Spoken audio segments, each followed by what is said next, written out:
Well, welcome to the 5th annual Poetry Bash, led by Howard Feigenbaum, the Diamond Valley Writers Guild Poet Laureate.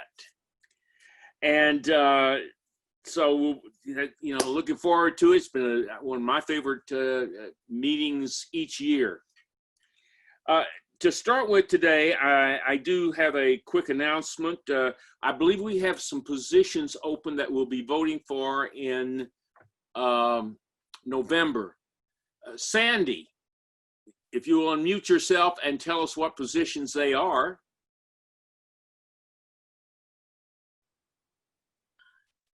Okay. Per the bylaws, I need to read this. The Guild has a board of directors consisting of 5 people. The board meets 5 times a year in Hemet. All of the directors serve for a 2-year term. Each October, an election is held for the position whose terms are ending.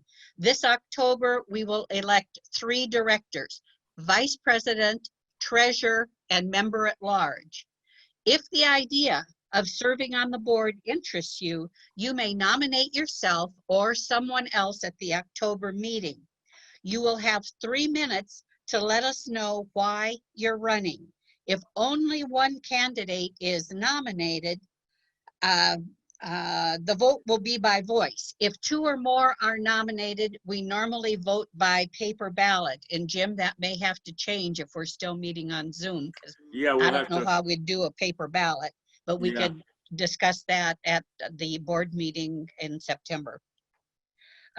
Election results will be announced at that meeting to be determined. Okay, so the 3 positions are, Sandy? President, vice president, treasurer, and member at large. Oh, hold it, missed that. Vice president, treasurer, and member at large. And member at large. No, Lynn says no. No, Lynn Jolynn was just elected treasurer. This is her first year. So then we'd only have 2. Okay. So right. Okay. Oh no, what about his secretary? That's the one that's missing, that's on the list, Sandy, Dennis. I believe. Dennis was appointed, wasn't that right, Lynn? He was appointed before I came on. Yes, and his is the one that's up, not treasurer, but secretary. Usually the president and the treasurer are elected in the same year, and then the other 3 Jolene and I were both, and so it's okay. a secretary, vice president, member at large. Right. Okay. All right. So if any of you are interested in those, they're the board meetings, as Sandy said, they're 6 times a year, and there's really not a whole lot of work involved. Joe probably has more work than any of us being treasurer.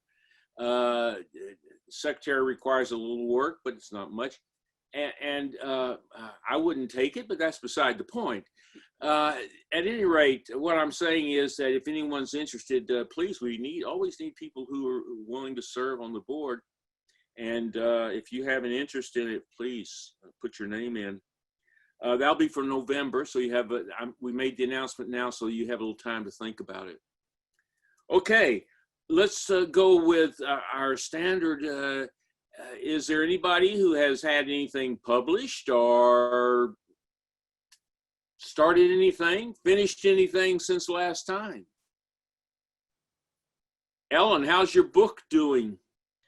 It's doing well. I'm getting really great reviews. And thank you to any of you who have written reviews for me. And if any of you haven't, I'd love it if you would. One cool thing that we did, Lynn Spreen interviewed me and posted it on her website. I'm going to be posting it on my website. And maybe we could put it on the Diamond Valley Writers Guild site as well. Good, good. Anybody else have anything? No? Oh, wait, yes, I have Gary down here, yes. Gary, you're muted. You have to unmute yourself.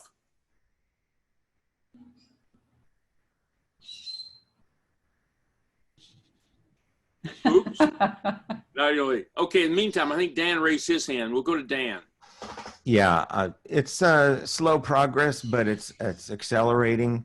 I've got a couple of, I guess you could call them alpha readers, and I'm sending them my chapters one by one that have already been critiqued and changed accordingly. And I'm on chapter 12 now of probably about 48 to 50. So somewhere in there. So anybody else who would like to read my novel Pipeline, it's an action thriller with a touch of sci-fi in it. Send me a little chat note here where I can send it to, and I'll send you a chapter. Okay. Gary, are you back? You're, I'm Jerry, back. I'm sorry, Jerry, you're back. Tell me, you had your hand up. I did. I had a poem published in Straight Jackets in the spring issue and in the summer issue. I had 2 poems published, so that was a boost for me. All right. Well, great.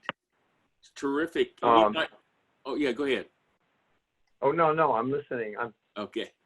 I feel like I'm in a Senate investigation committee for yes. too many morons at the state. Yes, we're about to convict you of writing poetry. Yeah. Anybody else have anything that you've? Yes, Lynn. I wanted to say that, well, I am cranking along, writing a short story a week roughly, which I'm really proud about because it's been a long drought for me, not being able to write. But I found something of interest to anyone who feels like they would like to freelance. Karen Robertson did this wonderful presentation a couple months ago about, Right. How to make money, finding markets, to sell your work, to write, write for magazines and different things.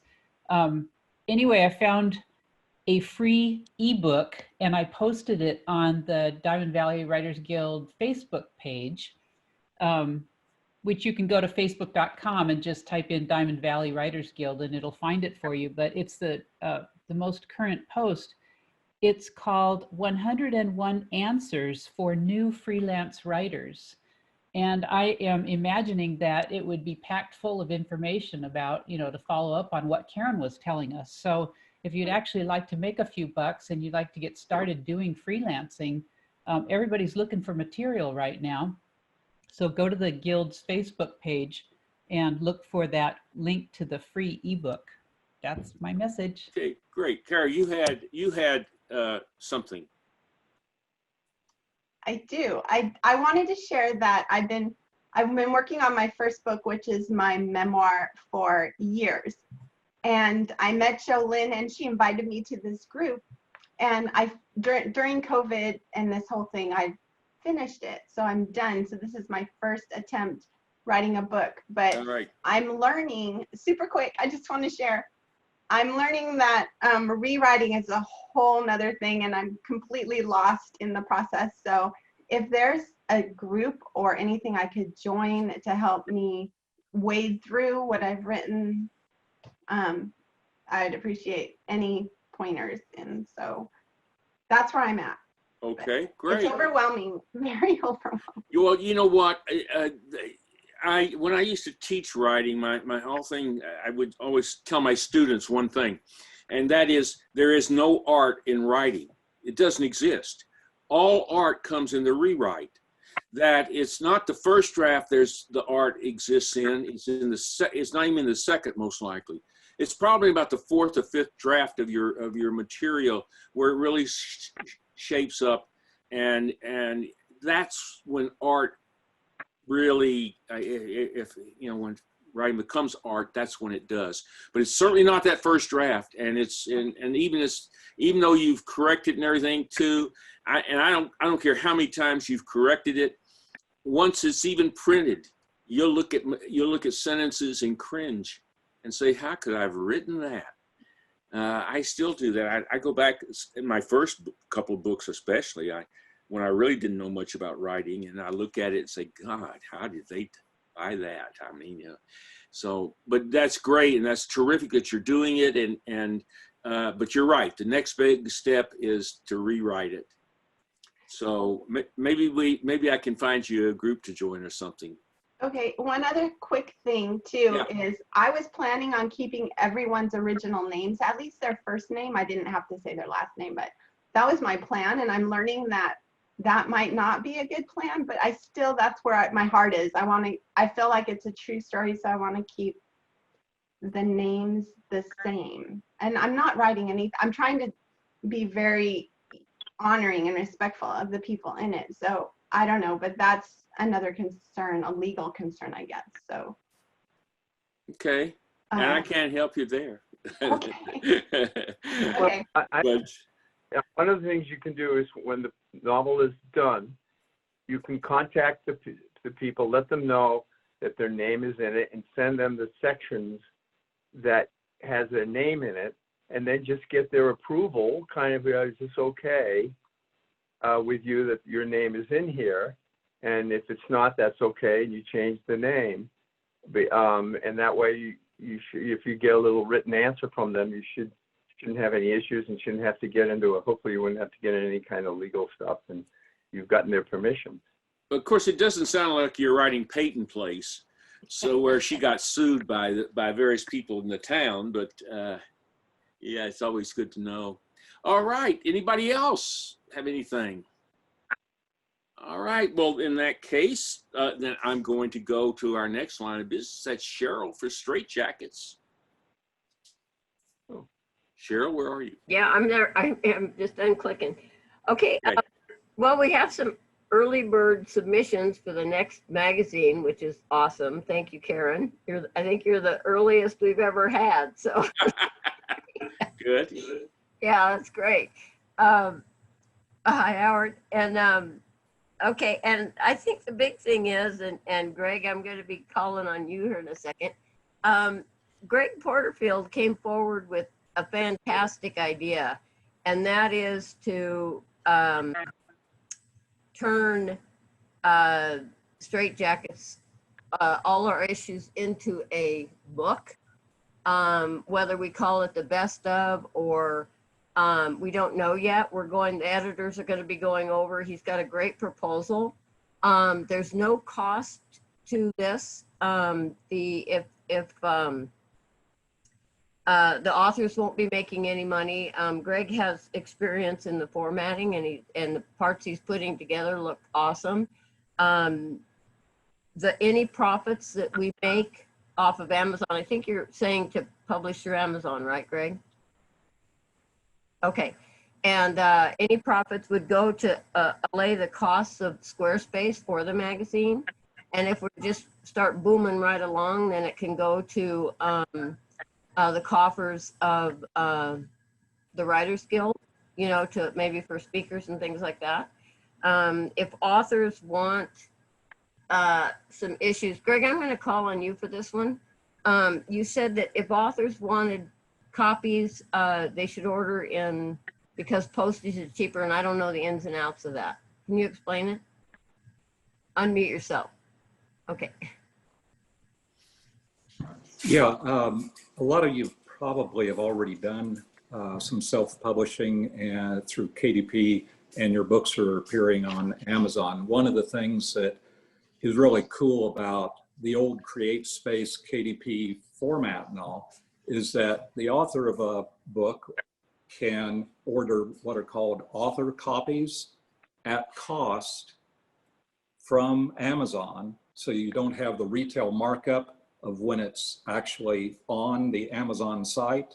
So a book that might go for the author put a $12.95 price on it, the actual author's cost would be about $4 or $5. And this is what I do with some of the books that I've done.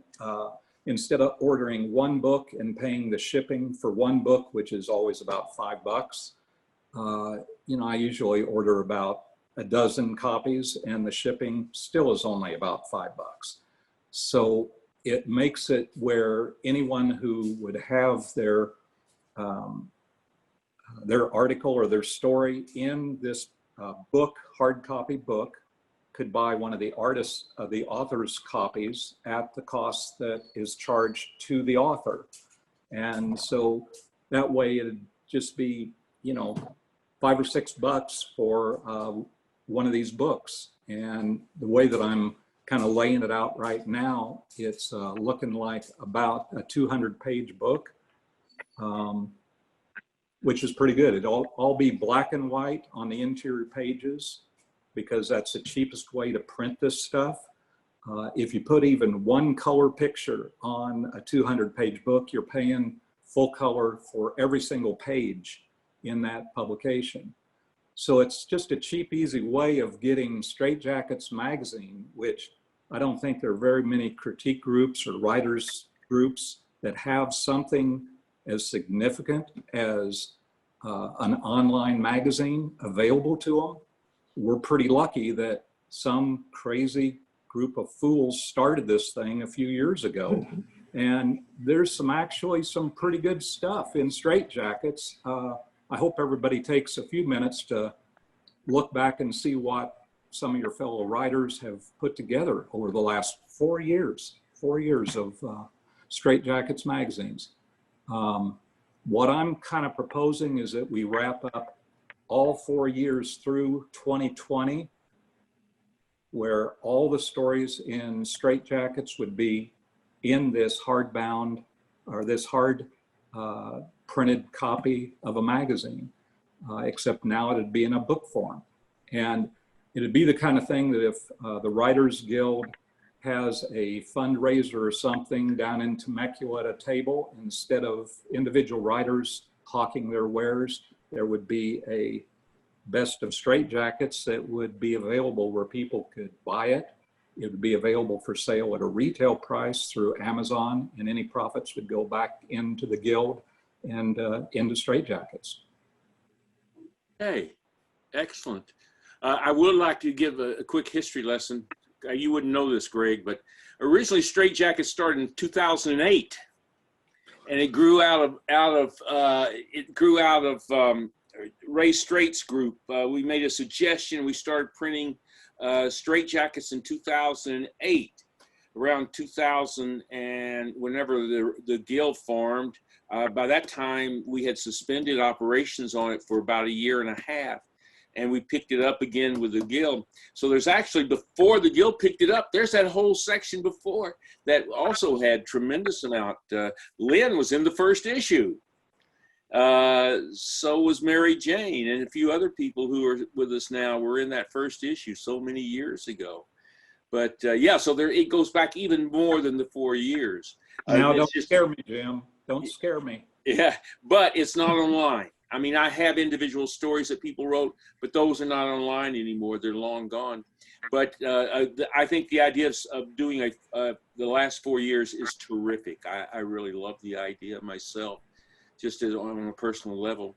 Cheryl, anything else? Well, yeah, we'll be polling, we'll be sending out an email to the members in case for some reason or another, as Greg mentioned, that somebody does not want their story included. I don't know if because of some publication issue that they're putting it somewhere else and they don't want it included or whatever. I don't know the ins and outs of that part, but we will be submitting, as we go along here, sending out an email to ask everybody permission to go ahead and include their stories. Okay. Just so we don't trounce on something. All right. Can I just add one little piece? We won't be using the photographs from the magazine, the pictures that go along with the stories. It'll just be the stories. Okay, great. Anything else on that? Well, in that case, let's move on to Sandy and her writing tips.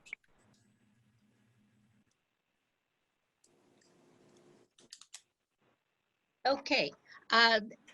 In this COVID time, I've been doing a lot of reading, and one of the books I read a couple of weeks ago was Fire Up Your Fiction, An Editor's Guide to Writing Compelling Stories by Jody Renner. And the chapter on stimulus and response phrasing for immediacy and power struck me as it's stuff that we know logically, but sometimes doesn't always get to the paper, as we've seen in critique groups and even some published books.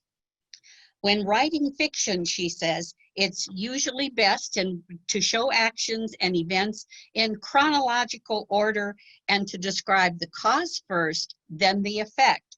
Something happens, then the character reacts to it, not the other way around. So I've taken some examples. David yelled out in pain when the door slammed on his fingers. It really should be some version of this. The door slammed on David's fingers and he yelled out in pain, so that the action is there and the reaction is second. You also need to describe, she says, physically sequential actions in the order they occurred. Instead of Jake walked the 500 yards over to the police station and left his car in front of the restaurant. You'd want to say some version of Jake left his car in front of the restaurant and walked the 500 yards over to the police station. If you don't write the actions in the order they occurred, it causes confusion for the reader. And the other one, and we talk about this in critique groups all the time, using the ing verbs, ing. Be careful using those because they imply simultaneous action where there is none. So instead of she slammed the car door running up the sidewalk, you would write you'd rewrite actually, she slammed the car door, then ran up the sidewalk. Or he took out his keys starting the car. No, he took out his keys and started the car. In these examples of the ing verbs, they imply actions occurred one after the other, which is impossible. She cannot run up the sidewalk as she's slamming the door, and he can't start the car while he's taking out his keys. So the moral of the story is, when showing actions and reactions in your fiction, pay attention to the syntax to create well-formed sentences that follow logic. That's it. All right, thank you, Sandy. Another great tip. All right, now it is time for Howard, the reigning poet laureate of the Diamond Valley Writers Guild. And Howard, the floor is yours. Well, thank you, Jim. It's wonderful to be here, be with all of you. And you're a good-looking crowd. I notice everyone is dressed from the waist up, which is very encouraging. Don't make any sudden moves if you're not. I just want to mention that if you got this promotional ad and you saw my name spelled as Feigenbaum. Yes, I'm sorry about that. Well, you've got fat little fingers, Jim. The F and the G are pretty close. Yes. And but the name is actually Feigenbaum, easy to spell. It's just like Eigenbaum, but with an F in front of it. So there we are. I corrected it on today's, if you noticed, Howard. Yeah, I looked on mine. I didn't see it changed. I did correct. And you can remember the name easily. You hear the tune at Christmas time. Oh, Feigenbaum, oh, Feigenbaum. You know that one. Okay. Usually in the years past, I like to start with some music, but on this medium, it's very hard. Music doesn't come through well. So what I'd like us to do is just sing a little song together at low volume, so we don't have any feedback or, awkward sounds. So let's just warm up a little bit. If you could unmute everyone, Jim, or unmute yourself. Okay, let's see. Unmute all. I'm sure I can, but how? Hello? Okay, tell. Why don't we make unmuting voluntary? Yeah, you have to you have to unmute yourself. There you go. I see Cheryl waving her hands. No, she doesn't want to unmute. But what I like to do, and I learned this on YouTube in the time I have from this virus, is to warm up your voice. Say these two syllables: goo goo goo goo goo goo. So everybody, let's do a little goo goo just to warm our voice. Ready? Goo, goo, goo, goo, goo, goo. Okay, that's enough. Google. That's enough. Okay. Now, last year we did Land of a Thousand Dances, and it was a great tune. Everybody kind of rocked a little bit to it. So just to get ourselves in tune, I'd like to do the na-na part. Everybody knows this part. Ready? Na na na na na na na na na na na na na. We hear you now. Na na na na na na na na na na na. Okay, that's enough. Okay, mute them all, Jim. Mute all is. You sounded great. Thank you. Okay, now all is muted, including you, Howard. Howard, unmute yourself. Okay. Well, wonderful. For those of you who don't know me, and I think there are many of you here, let me just explain a little bit about who I am. You're probably asking yourself, how does a guy like that get to lead a group on poetry on the Diamond Valley Writers Guild monthly meeting? And it's quite simple. A little bit about me, my history. I was born at a very early age to people who I didn't know.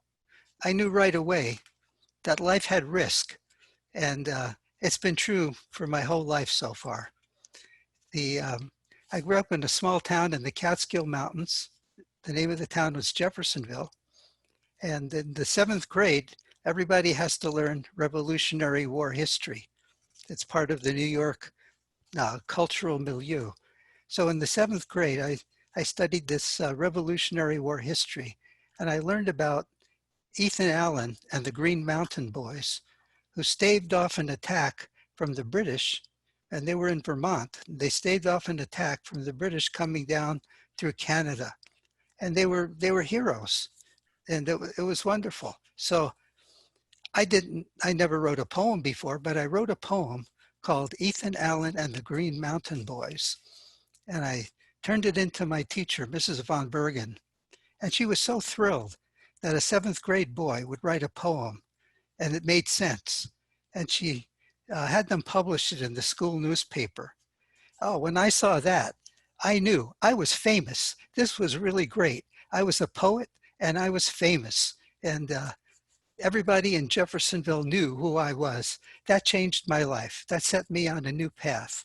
And this is the reason I'm dressed like this today, because I'm a poet and I know it. And when I lived in Jeffersonville, when I was in the 7th grade, after that seminal event, I walked into town and I was wearing black Bermuda shorts with red knee socks, a Hawaiian shirt, and a fluorescent fisherman's hat that had shells sewn on to it by my grandmother. And I went to the drugstore and I sat at the counter. I was the king. It was wonderful. So I realized at that point, you have to think of yourself as an artist, and you have to dress the part. So that's a lesson for you. Okay, and then I went on to write for the high school newspaper. We moved to Los Angeles, and I won several journalism contests, and I was the feature editor of the newspaper. And that was the year I read Jonathan Swift, Gulliver's Travels, if you remember that from English class. And I learned about satire. So when I was the feature editor, I made fun of all the people in the administration, and they liked it. And they knew that I had a perfect defense. I said, this is satire. You've read Jonathan Swift, haven't you? And they couldn't deny it. So that was a learning point.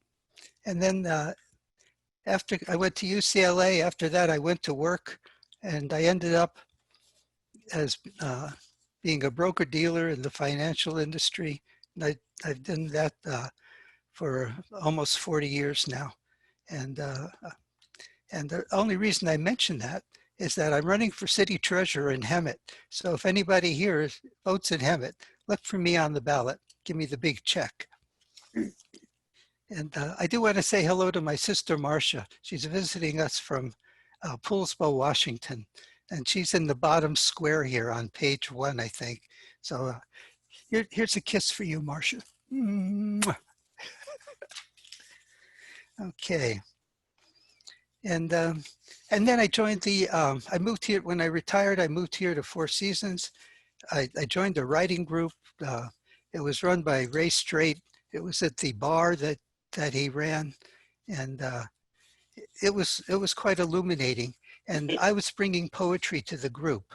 Now, everybody else in the group, they were writers. They were writing novels and they wrote chapters, but I didn't.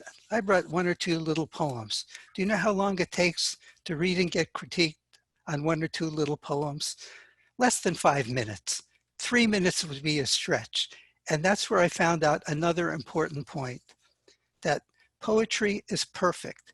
After I read the poems, they looked around, they said, sounds good, I like it. And you know what I realized? They couldn't say anything. It's your thought. How can you say, don't think that? You think a better thought that might interest me more. No, that was my thought. They had to listen to whatever that was, and there was no way of critiquing it because it was perfect, that you had to accept however it is. And we know in poetry, everybody writes what they think or how they feel. You can't say you don't feel that way. You shouldn't feel that way. No, it's a poem. You have a perfect alibi for whatever that is. So I always want to bring that out, that poetry is perfect. And then I dropped out of the group because of that very thing. I had to listen for 3 hours to other people's chapters, and they only listened to me for 5 minutes. So after some time away from the group, Jim Hitt called me up and said, "We miss you, Howard, can you come back?" So I said, okay, I'll come back, but I'm going to write a novel, so you'll have to listen to my chapter. And that's what I did. And I went on to write a trilogy and action adventure novels. And now I'm on my a new trilogy that I've started. So that's a little short story about who I am. And I like to have fun with this, so we'll go ahead and start. I'll do about 10 or 15 minutes here of talking about poetry, and what I'd like to bring out in this particular session is how we made the transition from Old English poetry to modern poetry, and it took some time to happen, but now we have the freedom to write any darn thing we want, any way we want it, and it's all considered poetry, and it wasn't always that way. And also, I'd like to also remember people who have died and who contributed something to literature and especially to poetry. And this first one is Gordon Lightfoot. And I have to thank Lynette Tucker for this because there was a notice that Gordon Lightfoot had died. And I was saddened by that. He's a great singer. And this is what really got me. Alec Baldwin said, well, Gordon Lightfoot sings poetry. And I said, well, how astute of Alec to notice that. And so I said, I'm good. I found out that Gordon Lightfoot didn't really die. It was a hoax and he's still alive. But since there was notice of his death, I'm going to include him in our in memoriam right now. So at some point in the future, if he goes, we've already covered it. So he'll be taken care of. And one of the songs that Gordon is famous for is The Wreck of the Edmund Fitzgerald. And I'd like to read the first 2 stanzas and then the last one. The legend lives on from the Chippewa on down of the big lake they call Gitche Gumee. The lake, it is said, never gives up her dead when the skies of November turn gloomy. With a load of iron ore, 26,000 tons more than the Edmund Fitzgerald weighed empty, that good ship and crew was a bone to be chewed when the gales of November came early. The ship was the pride of the American side, coming back from some mill in Wisconsin. As the big freighters go, it was bigger than most, with a crew and good captain well seasoned.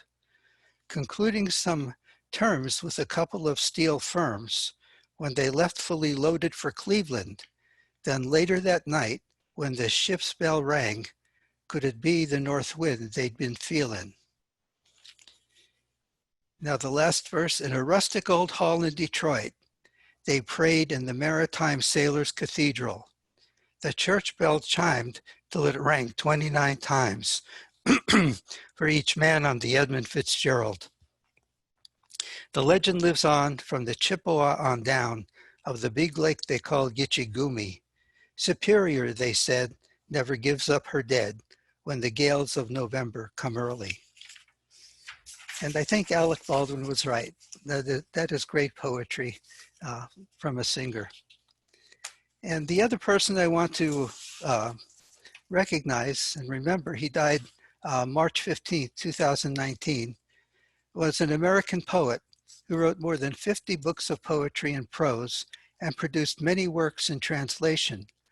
During the 1960s anti-war movement, William Stanley Merwin's unique craft was thematically characterized by indirect, unpunctuated narration. In the 1980s and 1990s, his writing influence derived from an interest in Buddhist philosophy and deep ecology. Residing in a rural part of Maui, Hawaii, he wrote prolifically and was dedicated to the restoration of the island's rainforests. Merwin received many honors, including the Pulitzer Prize for Poetry in 1971 and 2009, the National Book Award for Poetry in 2005, and the Tanning Prize, one of the highest honors bestowed by the Academy of American Poets, as well as the Golden Wreath of the Struga Poetry Evenings. In 2010, the Library of Congress named him the 17th United States Poet Laureate. So that's quite nice. And you can tell from his long list of books that he probably never worked a day in his life. He probably inherited money and could just write books of poetry, which we all know never pays. Nobody buys poetry. It's never on the bestseller list. And here's a sample of his work. It's from On the Subject of Poetry. It's called On the Subject of Poetry, and it's from a work called The Dancing Bears. I do not understand the world, Father. By the mill pond at the end of the garden, there is a man who slouches listening to the wheel revolving in the stream. Only there is no wheel there to revolve.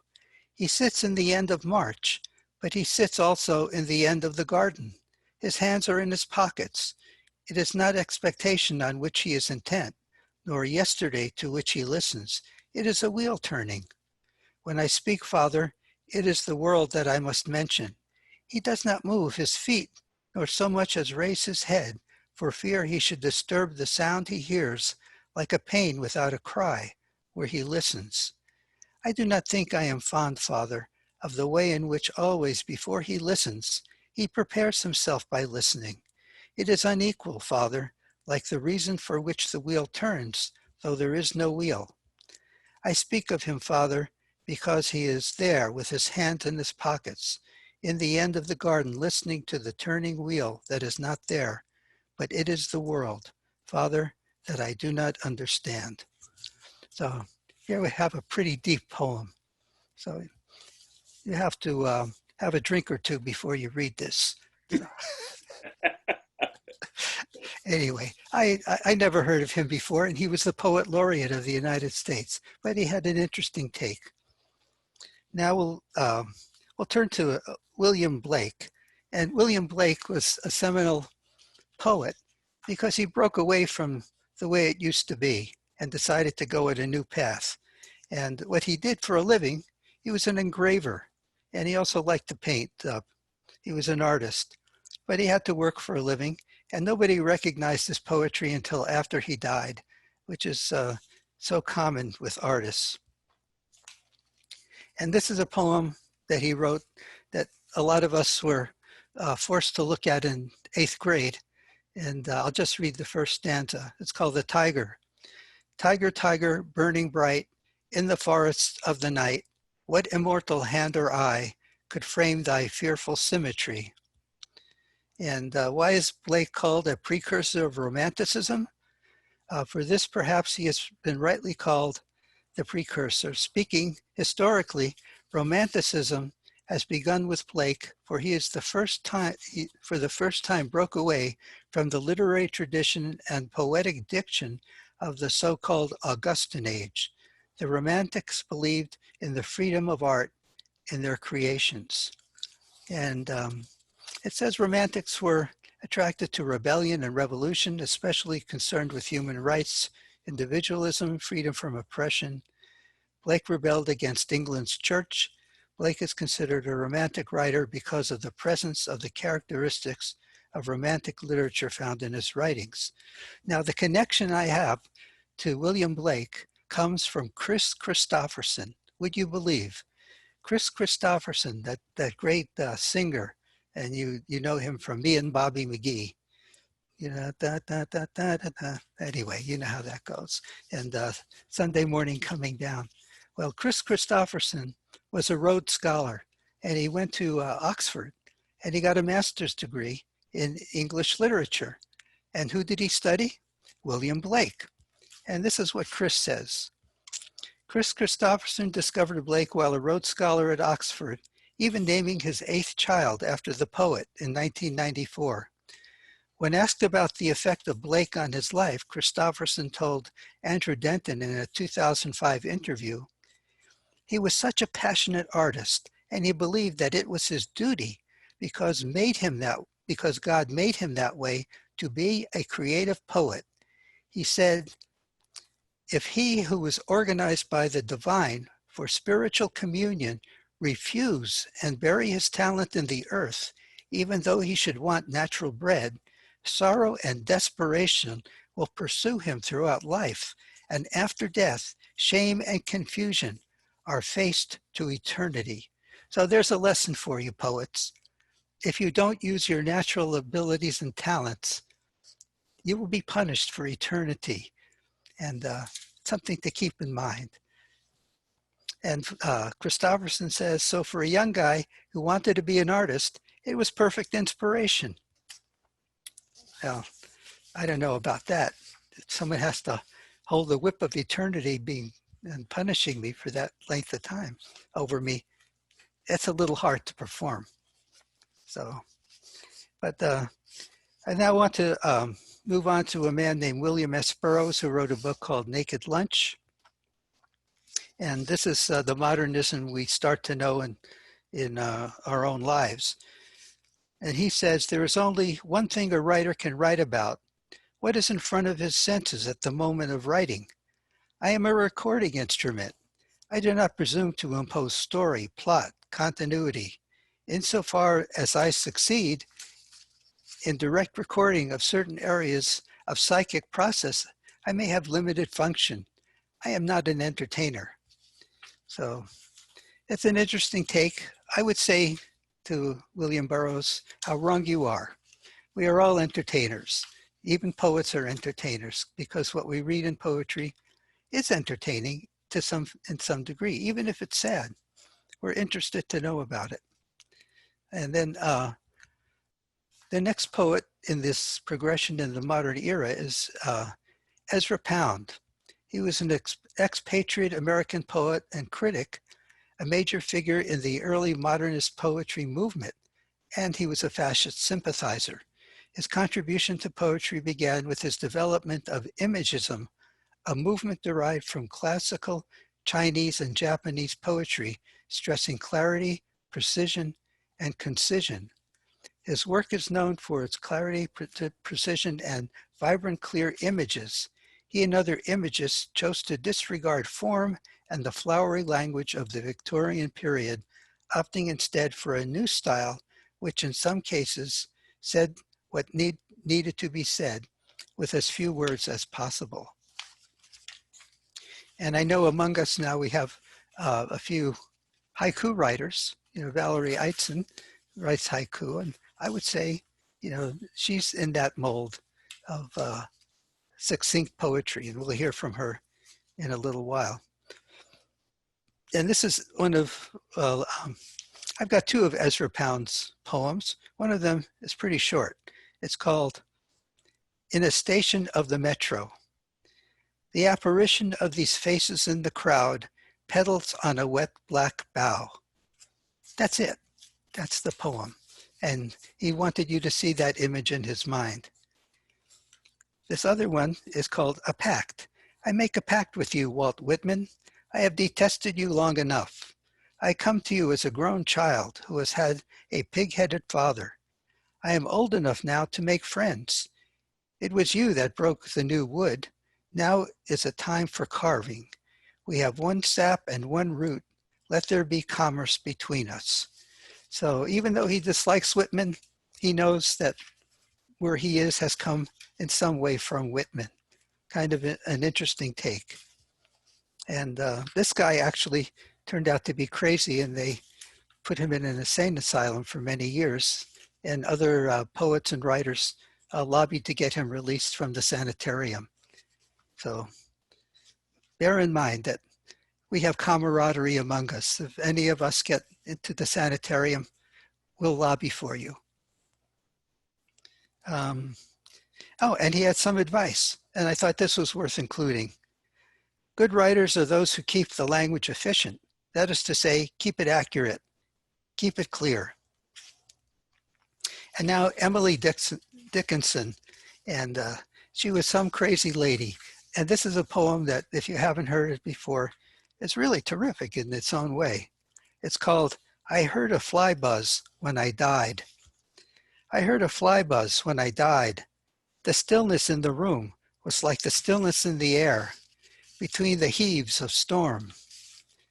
The eyes around had wrung them dry, and breaths were gathering firm for that last onset when the king be witnessed in the room. It willed my keepsakes signed away. What portion of me be assignable? And then it was there interposed a fly with blue, uncertain, stumbling buzz between the light and me. And then the windows failed, and then I could not see to see. I like that. I don't know why. And she has a lot of dashes. That's why I paused. And another poet liked this. Emily Dickinson was his favorite poet, and he loved the dashes, and he loved this poem. And his name was Allen Ginsberg, who was one crazy son of a gun. And he was part of the Beat generation.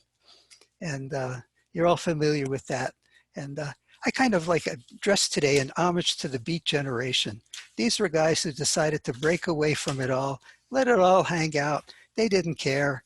They said whatever they want. You could like it or not. And they would say, screw you. And that's a poet. And Ginsberg's principal work, Howl, is well known for its opening line. I saw the best minds of my generation destroyed by madness, starving, hysterical, naked. And Howl was considered scandalous at the time of its publication because of the rawness of its language. Shortly after its 1956 publication by San Francisco City Lights bookstore, it was banned for obscenity. The ban became a cause célèbre among defenders of the First Amendment and was later lifted after Judge Clayton W. Horn declared the poem to possess redeeming artistic value. Ginsberg and Schick Morau, the City Lights manager who was jailed for selling Howl, became lifelong friends. So he was a dirty poet, but he liked it. That's how he felt. He said it. Other people may not have liked it. I'd like to look at him. I remember seeing pictures of him, and he always dressed a little kinky. And this is, an excerpt from one of his poems. And he had a fixation on his mother, and this poem is about her. Or down the avenue to the south, to, as I walk toward the Lower East Side, where you walked 50 years ago, little girl, from Russia, eating the first poisonous tomatoes of America, frightened on the dock, then struggling in the crowds of Orchard Street toward what? Toward Newark, toward candy store, first homemade sodas of the century, hand-churned ice cream in back room on musty brown floorboards. Toward education, marriage, nervous breakdown, operation, teaching school, and learning to be mad in a dream. What is this life? So his mother actually was a communist and also crazy. And she took him to the Communist Party meetings, and he learned to be a communist. And I guess to some extent, he also learned to be crazy. So you work with what you have, and that's what he did. And I think I mentioned earlier that he loved Emily Dickinson's poetry. He especially liked I Heard a Fly Buzz When I Died. And he also wrote a poem called Kaddish, which is the Jewish prayer for the dead. And what I found, it said, and since Ginsberg and Dickinson were all about being rebels, you can understand why they'd be into exploring possibilities of the dash. And then two more left.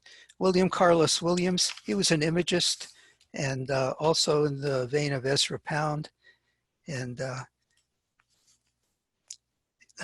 this 1934 poem, it was called This Is Just to Say, draws on a concept of modern art, the ready-made. Like Marcel Duchamp, who famously exhibited a urinal in an art gallery in 1917, Williams seems to make art of the artless, out of the found or ephemeral. The poem reads like a note left on a kitchen table, but its plain language and mundane occasion belie its wit. A shrewd observer of domestic life in poems, Williams here captures the tension between individual desire and family togetherness. And this is the poem. I have eaten the plums that were in the icebox and which you were probably saving for breakfast. Forgive me, they were delicious, so sweet and so cold. That is the poem. Simple and direct. He ate the plums. What a guy. And he lived to write about it. And this is something I learned in college at UCLA. I took a class in art appreciation. And they showed me this Dada movement. They showed me slides of the urinal that was in the Museum of Art. And that was now considered art. And I thought to myself, wow, this is different. Why not? This could be art. Who am I to say? And that's what it's about in poetry too. When Ezra Pound wrote his thing, when Ginsberg wrote his, and now when William Carlos Williams writes that he ate the plums, it's all poetry. It's great literature. And last but not least is a guy, little known, Todd Temkin, son of a wealthy industrialist, MFA in poetry at the University of Minnesota and resident of Valparaiso, Chile. He admired William Carlos Williams, and that's why I include him. And as a son of a wealthy industrialist, he didn't have to really work for a living, so he could spend his time writing poetry. And this is his poem. It's called The Capital of Nothing. My father was too young to fight in the Great War. He received experimental contact lenses instead. Huge gray discs the size of a nickel, stolid convexities, reeking of self-sacrifice, wholesomeness, and the national trust. He practiced his principles poring over Texaco street maps that guided him through the 70s, exploring every small foundry in a five-state world defined by oceans named Rhinelander, Moline, Sandusky, and Kalamazoo. 5 states were big enough for me then. The smells of zinc, shavings, brass alloys, and burned silica sand, and the ABC of a syllogism purporting a hierarchy of logic designed to support gray days and black winter afternoons. In 1971, my parents studied ballroom dancing on The Pacific Princess, and I have been dodging my mother at weddings and bar mitzvahs ever since. pummeling my soul at 13 with cheap champagne and Manischewitz sucked down in shot-like gulps. I was the last one in my family to suffer from myopia and the first to read of the exploits of Copernicus as explained in the 1964 World Book Encyclopedia, my Old Testament and Savior. I was compiling a list of famous Poles,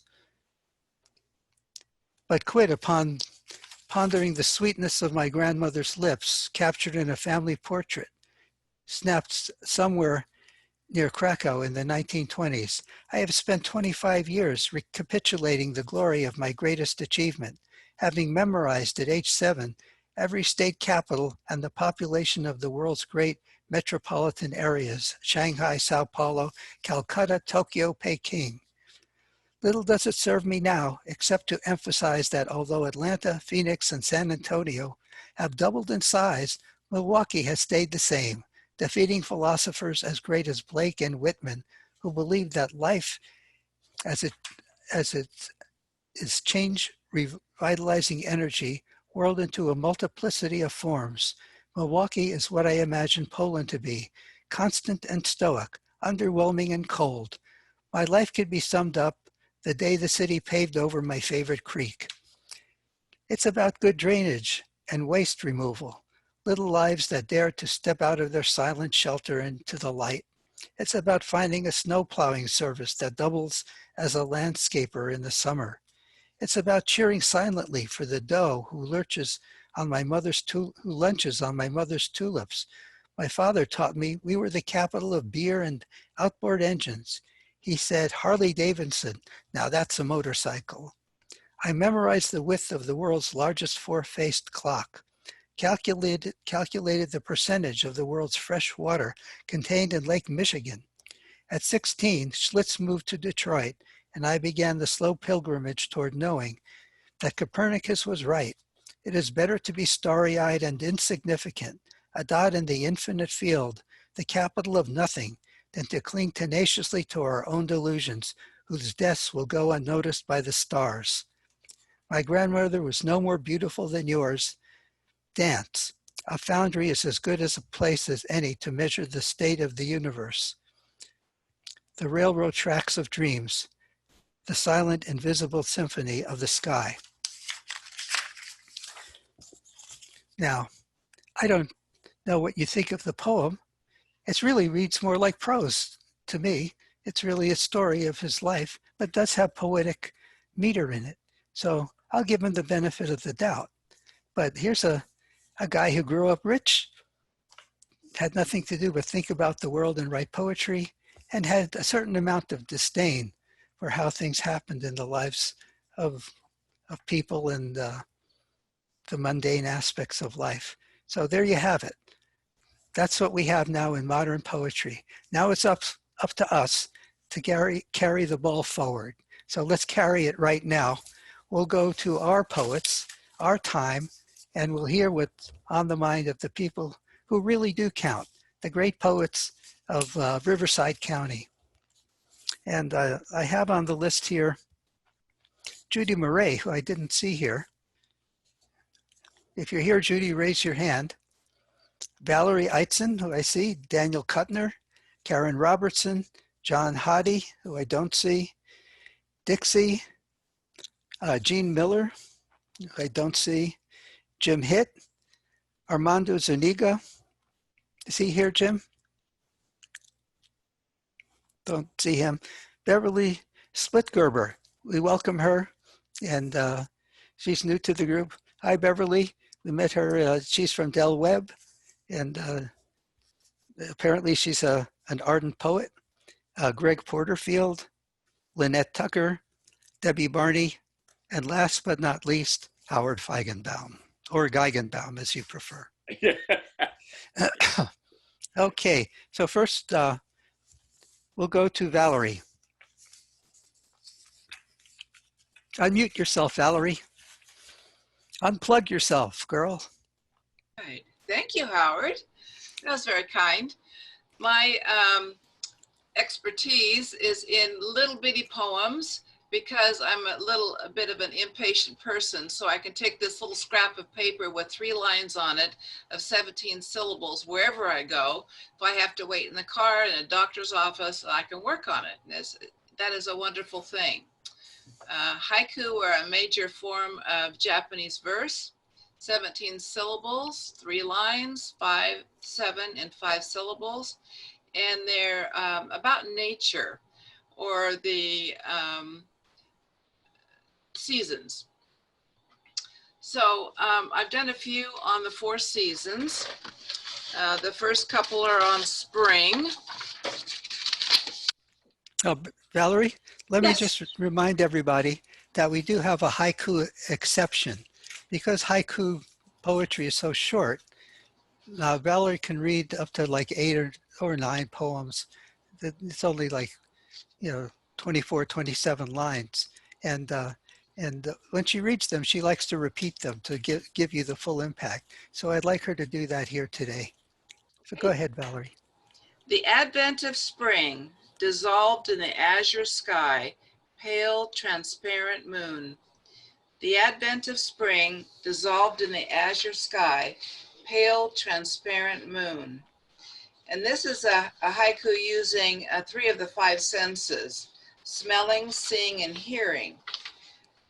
Earthy spring fragrance, leafless branches, reddish glow, woodpeckers drumming. Earthy spring fragrance, leafless branches, reddish glow, woodpeckers drumming. And for summer, end of summer, one last fat brown fig waiting, peck holes through the net. End of September, one last fat brown fig waiting, peck holes through the net. We got from a Diamond Valley farmer a mortar that was made by the Cahuilla Indians, and the scrub jays love this when the sprinklers fill the little cup with water. Cahuilla mortar, scrub jay splashing in the cup, private summer bath. Cahuilla mortar, scrub jay splashing in the cup, private summer bath. Autumn, first fire of autumn, crickets scamper on the hearth, a sign of good luck.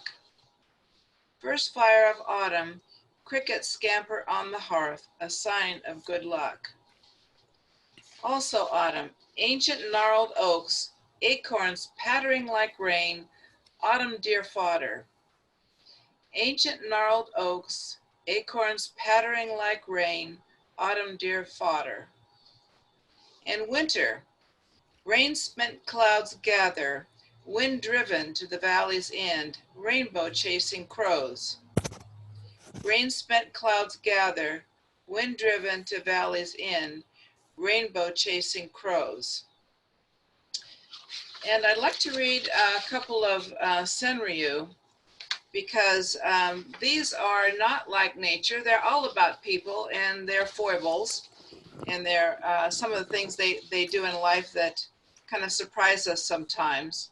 I was in the beauty shop many months ago, and there was a woman crashing around in the waiting room, and I asked her what she was doing, and she said she was going to kill a giant mosquito. I said, well, I think that's a crane fly, and they don't have any mouth parts, so they're totally innocent. So here's the haiku that I came up with later. Crashing into chairs, she attacks harmless crane flies, blood, gore on the floor.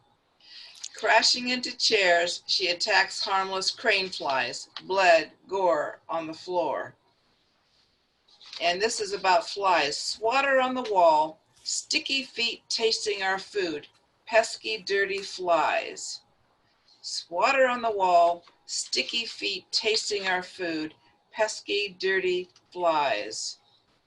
And yesterday when the gardeners came, interrupted nap. Soon as I put the book down, noisy gardeners. Interrupted nap. Soon as I put the book down, noisy gardeners. We had a piece of horse property we sold to city folk, and we told them that the deer sometimes jumped over the fences and came in and ate the roses that were all around the house and all around the patios. And they said, oh, we'll fix that. We'll just put gates up. So I wrote this: new buyers built gates to stop deer eating roses. Silly newcomers.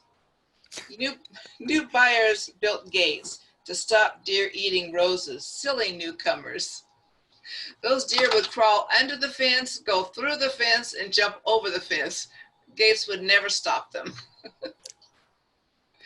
Thank you, Howard. Well, thank you, Valerie. And it's always a pleasure to hear your haiku. And I have to say, you must have a Japanese soul, because you do such a great job with that form. And it's a pleasure. Okay, next up is Daniel Kuttner. And please remember to explain what came before the writing of this of your poem, so that we have some context for it. Okay, Daniel? Yes, sir, Howard. I love it when you're forceful. What came before? I guess you and I have something in common. I was also born at an early age. And as far as where this came from, sometimes I have pretty detailed dreams, very lifelike dreams. And this came from one where I was kind of reviewing the choice that I had in life. And I remembered enough of it to write it down when I woke up. Almost nothing will get me out of bed when I'm really sleeping, but this was in the next morning. I remembered a lot of it and wrote it and then tweaked a little. And then our critique group had a couple of suggestions that I incorporated too, very slight ones. So that's really all I could say. I think otherwise I hope it's self-explanatory. Okay, let's hear it. We can live, it's called Which Choice? We can live in a world of chaos, no reason or order to guide. Fear the cold, dead, unknown, impervious, impersonal space. We can set our own mortality, let others do the same. Dog eat dog, winner gets spoils. Nice guys finish last in the race. Man at the top of life's pyramid, answering to no one at all. Death as the silent end of a life filled with worry and pain. Love is a foolish delusion based on survival and lust. No meaning, affection, or mercy. Life based on protein and chemical rain. Or we can open our minds and our hearts some. Wait and be silent a while. Then ask if someone higher is there. Hear that small voice answering, yes. Imagine mercy and purpose, predating and wiser than man. Love and supreme understanding, helping whenever it's best.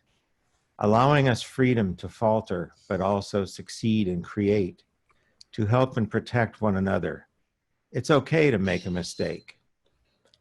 To have many chances at learning, wisdom and skill to achieve, while some launch arrows of hatred, others roses at us will toss. It's true, both ways have dangers and pitfalls, both offer success of a sort. One's filled with hope and love, the other no basis for either. These worlds exist together, strange, but I found it is so. Whichever we decide to live in, true bliss comes only from one. Oh, very nice. Do you have a second poem? I didn't bring one. I mean, there's that one I read at the group if you want me to read that. No, read this one again. I think it's great to have the poem read twice. Go ahead. Okay. Which choice? We can live in a world of chaos, no reason or order to guide. Fear the cold, dead unknown, impervious, impersonal space. We can set our own morality, let others do the same. Dog eat dog, winner gets spoils. Nice guys finished last in the race. Man at the top of life's pyramid, answering to no one at all. Death as the silent end of a life filled with worry and pain. Love as a foolish delusion based on survival and lust. No meaning, affection, or mercy. Life based on protein and chemical rain. Or we can open our minds and our hearts some, wait and be silent a while, then ask if someone higher is there. Hear that small voice answering, yes. Imagine mercy and purpose predating and wiser than man. Love and supreme understanding, helping whenever it's best. Allowing us freedom to falter, but also succeed and create. To help and protect one another. It's okay to make a mistake. To have many chances at learning, wisdom and skill to achieve. While some launch arrows of hatred, others roses at us will toss. It's true, both ways have dangers and pitfalls. Both offer success of a sort. One's filled with hope and love, the other no basis for either. These worlds exist together, strange, but I found it is so. Whichever we decide to live in, true bliss comes only from one. Oh, very nice. You're a deep guy, Dan. Thank you. I thought you were just a little ball of fluff. You're very deep. Okay. Karen Robertson.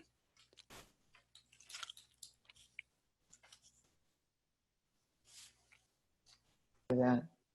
Okay, can you hear me? Yes. Okay, this poem was inspired by the pandemic.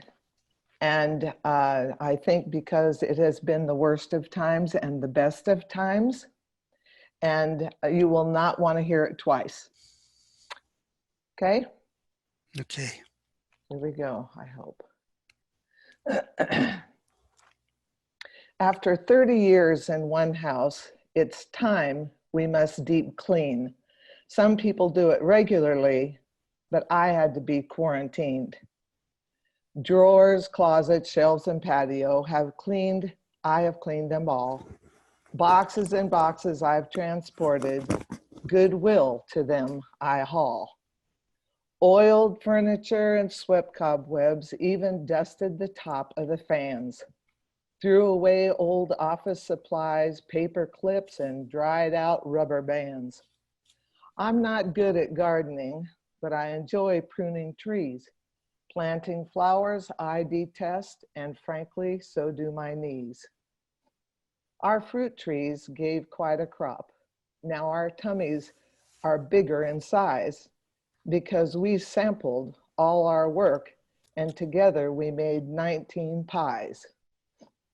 Hello Fresh delivered our food, meals for 3 days a week.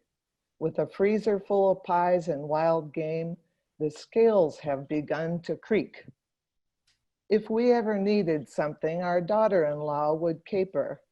She wouldn't take any money, so we paid her in toilet paper. We stayed away from family and friends. We really did our best. A friend exposed us to COVID-19. We were negative to the test. Thankful for the outcome, we hunkered down anew to make sure the test was right and that we safely had come through. Silver Sneakers offered classes for senior citizens like me. Yoga, lifting, and Pilates, I enjoyed a little of all three. My daughter-in-law invited me to take a class online. Tribal belly dancing, it was called. I pulled the curtains and the blinds.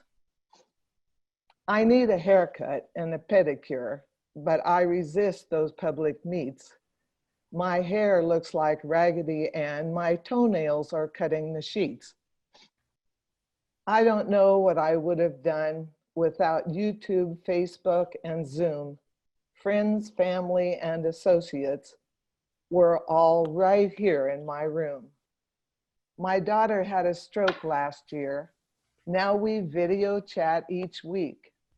It works as her speech therapy. She can walk, she can drive, she can speak. My computer has become my friend for writing and communication. She's been ever faithful during this incarceration. Bananagrams is our competition we play each night after dinner. We keep a running score on paper, and right now, I'm the big winner. We just added cornhole, a game we play on the grass. Barry beats me every time.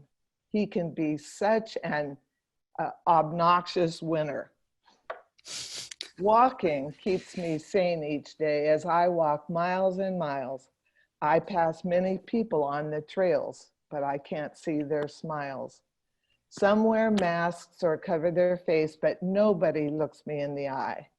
We have lost so much in this country. How long will we comply? This whole pandemic thing is crazy if you ask me, but I think I've made the most of it in a clean house that pleases me. It is my faith that keeps me strong. No joy can compare with meeting God each morning when I read his word and talk to him in prayer. Amen. All right. Wonderful. A wonderful poem. Very nice, Karen. I Thank think you. I could tell by people's reactions on the screen that everyone could relate and laughed at the right times and frowned at the other right times. Thank you so much.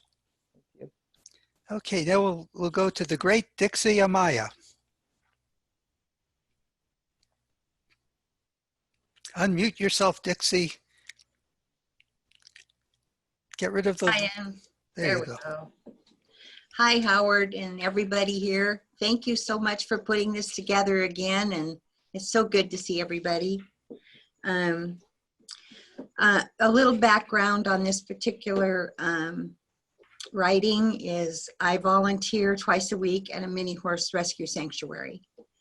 Some of the horses that are rescued come in from auctions. Most of the time, they end up in slaughterhouses. The following is what I wrote, what I think it might be like for a horse that was saved and brought to the sanctuary.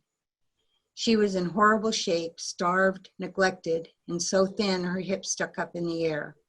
She had no life in her eyes and no energy to swish the flies away. After many months of love and good food and care, she turned into a beautiful, shiny horse. I was asked by the founder, Jeannie, how I would feel if they named her Dixie. Honored, I said. I am her voice, the voice of a horse. I am in a small pen, tied to a fence. I can't even put my head down, get a drink from the dirty water. And I'm too tired to swish the flies away. There is fear all around me, screaming whinnies. I am one of many who will be sold at the auction. We have big tags on our backs. We're not horses, we're just a number. Hope is draining away when I realize the condition I'm in. Starved, dirty, over 20, expecting a foal. I am an example of neglect. Some horses will be sent to the slaughterhouse. Fear invades every part of me. I am thirsty and hungry. Humans walk by inspecting the horses. They call me a flea bag. It hurts. It eats away the last feeling of hope. I hear a human say, Jeannie from the sanctuary in California is taking several of the horses. We have room for one more. We'll take her. Take me? Where am I going? What is going to happen to me? I am so afraid. I want to run, but I can't. And I want to fight, but I don't have the strength. I am at the mercy of man. We are loaded into a trailer. The humans give us food and water and tell us we're going to be okay. After a couple days, we arrive. I am put into a pen, and humans come in with fresh hay and water. They speak kindly to me. I have room to move around. Jeannie comes in the pen and talks gentle, tells me I'm beautiful. and I can rest. Over time, I begin to gain weight. I feel better. There is always fresh water and food twice a day. I feel hopeful. I am told my name is Dixie. I like my name, feels right. I am bathed with gentle hands and brushed. So glad to be here. A doctor examines me and tells me I'm doing well and will have my foal soon. I'm not afraid. I feel loved. It is peaceful here. I feel good enough to wander the open area. I feel alive, swishing my tail back and forth as I walk along. There is excitement in the air. My foal is going to be born soon. Everyone cares about what happens to me, to us. My little filly is born. Humans say her name is Magnolia. She will have a better chance at life. We are safe here. We are home. June 2019. I don't feel well. I'm losing weight, no energy. Jeannie and the doctor try to help me, but whatever I have is taking me down. The decision is made. The doctor arrives. The needle goes in, then peace. It is the greatest act of love. I shall miss my little filly Magnolia. I know she's going to be okay. She's in good hands. Soon I see the sanctuary horses that have went before me, Gracie and Princess and Bo and Cami Lulu. They welcome me into the herd. Thank you, Jeannie, for rescuing me. To Linda and the angels who loved me and took good care of me. You all gave me the best time of my life. The voice of the horse. Well, thank you so much, Dixie. It's a very moving poem, very Thank profound and beautiful. Thank you. Thank you. Okay, we'll move on to the great Jim Hitt. Unmute yourself. All right, yeah, I did. All right. This is a poem about names, in a sense. When we're young, I think most of us don't like our names for one reason or another. But you'll see, it's called The Explorer. When I was 7 or 8, like most children, I hated my name. When I asked my mother the reason she chose it, she told me the story of Jason and his quest. After that, my name fueled my imagination. I envisioned myself the leader of the Argonauts, the possessor of the golden fleece, the hero of 1,000 faces. Those were the musings of a child. Life taught me the real meaning. As is the function of all myths, it tells us about ourselves. Most of us share a connection with that long ago hero. A part in each of us wonders what lies beyond the next rise. But most of us can't explore those faraway exotic lands, which are and probably always were the imaginary realms of storytellers. That matters little. We have access to the most important of all unexplored territory, those vast mountains and prairies and seas that make up the human heart. Oh, very nice. Very nice. Was that a recent poem? Yes. Oh, just for us today. Wonderful. That is so wonderful. And you know, you're absolutely right about youngsters and what they think about their names. Now, I had a daughter who died at 1 year old. Her name was Erica. And when my son was born, 2 years later, we named him Eric after her. And when he found out that he was named after his sister who died, he didn't care for it. And he came and he said, I don't want to be called Eric anymore. I said, what do you want to be called? He said, I want to be called Nerek. So we called him Nerek for a while, but then he reverted to Eric again. So it all ended okay. But thank you so much, Jim. And next we have a newcomer, Beverly Splitgerber. And you want to introduce yourself, Beverly, and tell us about your poem. Unmute yourself. Can you unmute? Unmute. There we go. Okay. All right. I just had the doorbell ring and I think it was the census counter, but I ignored it. So you might, she's still ringing the bell. Well, go ahead and answer. Ask her if she could come back. Well, we'll wait. I could do that. Okay. Yeah, we'll wait a minute. All right. In the meantime, for the moment while she's gone, Howard. Yes. I would like to quote another poem by William Carlos Williams. Okay, Jim. The Red Wheelbarrow. So much depends upon the red wheelbarrow glazed with rainwater. That is the most famous of all Imagist poems, American Imagist poems by William Carlos Williams. Give us that again. Yeah, certainly. The red wheelbarrow. So much depends upon the red wheelbarrow glazed with rainwater. You have no idea, Jim, how true that is. I have my little red wheelbarrow that I have to use every day. There you go. He was right on. He understood. Yeah. Thank you. Okay, Beverly, are we okay now? Yeah, I'm sorry about that. It just so happened right at that minute.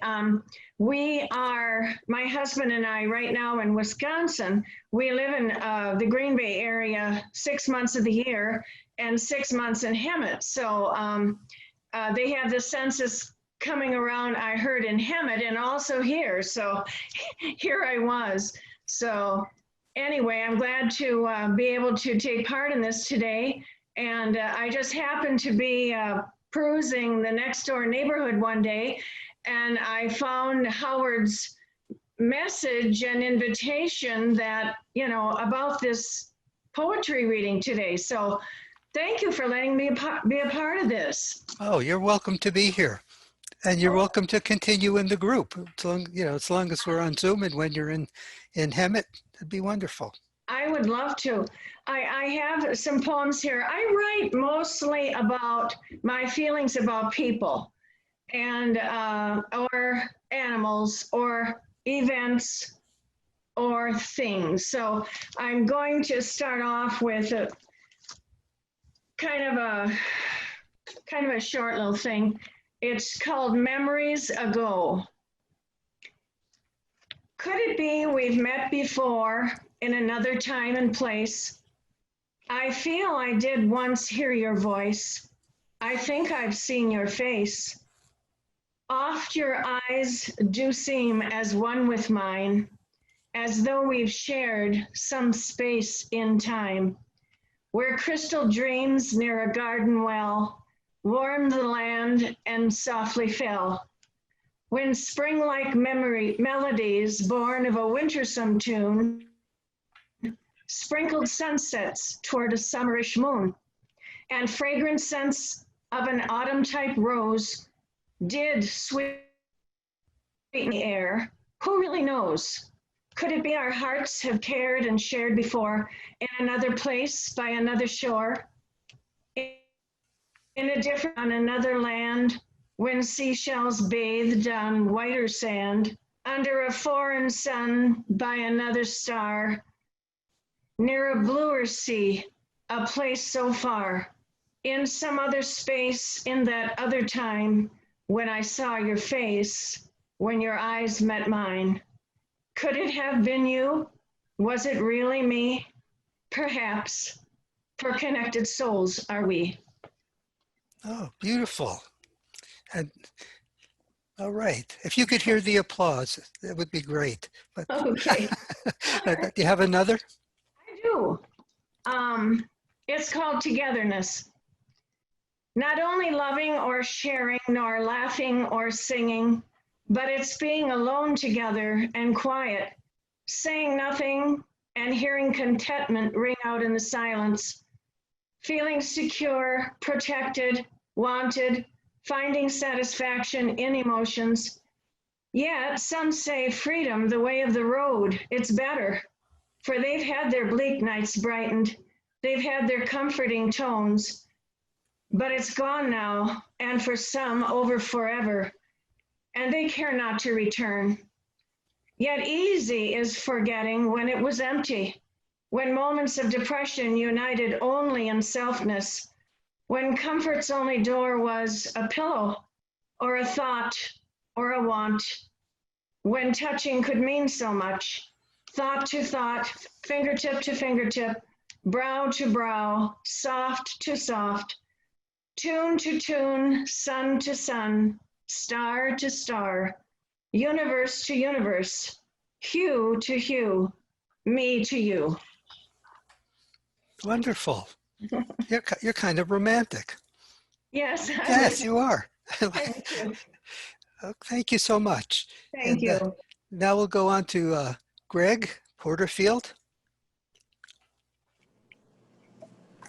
Okay, I've got 2 poems that I'll do, and you wanted some information about, the thought process that goes into coming up with ideas for poems and that sort of thing. Well, I stumbled wearing progressive bifocals like many of us do now. You have a tendency to look down at the ground a lot more than you used to as a younger person. And so you end up finding junk on the street or on your walk or whatever. And one of the things that I stumbled on was a key on one of my walks. And so I thought, well, I wonder what's going on with that key. I wonder what's happening with it. So I ended up writing a little verse about the key. Found an old key one day, dropped along the way. Its odd shape's what caught my eye. Don't know why it lay so, lost and covered in debris. It was hiding, near impossible to see. Many a man surely passed right by this old and dirty key that I hold now in my hand. Stained, pitted, and covered with age, it surely answers many questions if I but knew to ask. So I wipe it off and brush it clean and find a tree with tiny copper apples gleaming bright in the morning light. Such a key might solve mysteries or open many special doors. I can feel it in my heart and I know it in my bones. It's a moment I remember from such a long, long time ago. Very nice. Now, I figure I should do a second one. And this is from a book that I did. Could you hold it closer to the camera? Oh. Don't fear the rewrite. Thank you. Yeah, don't fear the rewrite, because this is something that I think we all struggle with a little bit. You write something down and then you go and you leave it set for a while and you come back to it and you figure it's a bunch of trash, so you rewrite some of it, sometimes all of it. And sometimes you end up doing that 3 or 4 times before you think you get it right, and then you get it in print and then you read it again and you think, I need to rewrite that again because it's still not right. Well, anyhow, this one is called Loss of Control. And originally I wrote this sometime before 1970, and I revised it in February of 1991. Loss of control. Someone poisoned my old lady, and I don't know who it was. She was out to party late last night and drank a lot of suds. She came home awfully early, about 3:15, called me by my best friend's name, then crawled in bed with me. Someone poisoned my old lady, and I wonder who it was. I'm really very sorry, because it looks like it was me. Wonderful. You have such a great sense of irony and the poetic view. I like that. Thank you. Okay, now we'll move on to Lynette Tucker.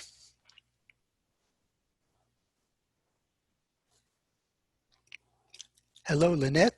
Here we go. Okay, Okay. I have two. This one is based on the challenge we had with the little girl and the seal. And this is called One More Fish. Standing on the pier with Papa Sammy, baiting hooks with slimy minnows. Little hands easily drop the fishy lure. Over the edge it goes. Leaning over, eager eyes looking back. Whiskers wiggle as the minnow goes down. Shiny black coat, patient posture, waiting for the next slip up. Papa Sammy pretends not to notice. Another minnow bounces and slips away, sneaking a peek to see its end. Long, hot morning, fishing done, time to swim and cool down. Not alone. New fishing partner follows along, waiting for one more minnow to drop.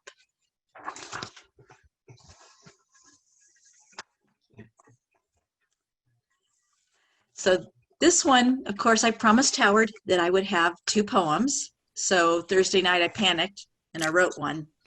So I'm pretty happy with the way this one came out.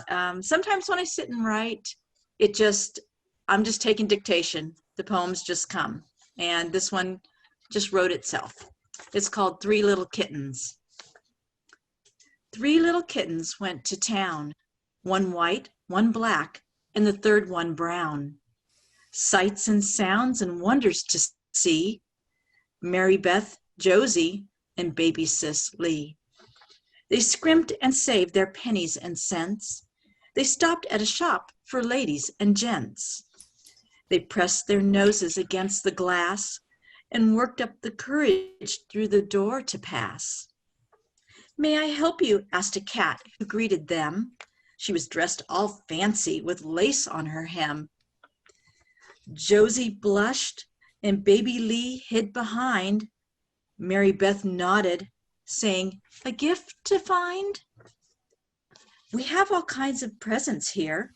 May I ask what you're seeking, my little dear?" The three little kittens looked at one another. Then all three said, "A gift from Mother." It must be something special for the kitty they love. A hat, a scarf, or maybe a glove. "I know just the thing you'll want to get." And she showed them a lovely china tea set. Mary Beth, Josie, and baby sis Lee cheered and clapped, for it was so pretty. They gave up their treasure to pay the fee, so proud of the surprise for their own mommy. Three little kittens headed home from town, one white, one black, and the third one brown. All right. Wonderful. Wonderful. What great images.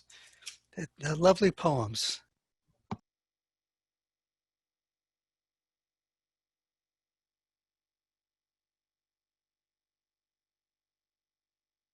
For some reason, you're muted, Howard.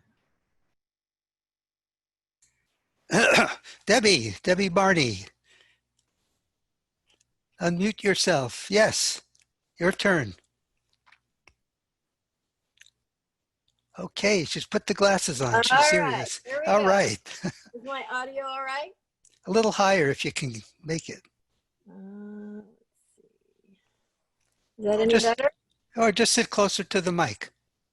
Okay, how's that? Good. Okay, great. Well, the reason I ended up writing this poem, it was back in 2009. I had an email from a friend and he signed his name, and then he wrote the sentiment, "Life is like a tornado. Chaos surrounds it, making it hard to find the peaceful center." And I just felt very sad that he had that as his signature, that, you know, every time he wrote an email, that's what he said. And I thought, how can I help him? I want to like write something to uplift him, like when life is like a tornado, center yourself to find the peace. But I realized that that's not something that he would even relate to, of how do you do that? So I sat down, and that same day I wrote this poem, and it helped me because I was also not feeling very centered. And I, a couple of years later, about 2 years later, I got it out again, and it really transformed into a little bit of a artistic piece with the text, the format of it. So it's, I'm gonna switch my camera so you can see.